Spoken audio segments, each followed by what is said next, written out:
তো ইমামে আজম আবু হানিফা রহমতুল্লাহ আলাইহি যদি এত বড় আলেম হওয়ার পরেও তাকে নিগৃহীত হতে হয়,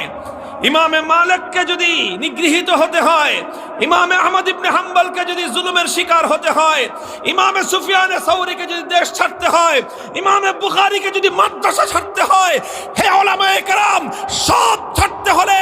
সব ছাড়তে হবে, কিন্তু ইলমে দ্বীনকে দুনিয়াদারদের সামনে অপমান করতে দেওয়া যাবে না। হযরত আব্দুল্লাহ ইবনে মাসউদ রাদিয়াল্লাহু তাআলা এই কথাটাই বলেছেন, লাউ আন্না আহলাল ইলমি সানুল ইলমা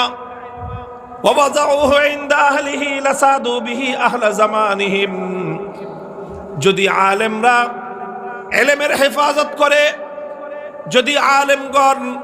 আল্লাহর পক্ষ থেকে তাদের পক্ষে সংরক্ষিত আসমানি ওয়াহির ইলমের মর্যাদাকে রক্ষা করে এবং ইলমটাকে যদি তারা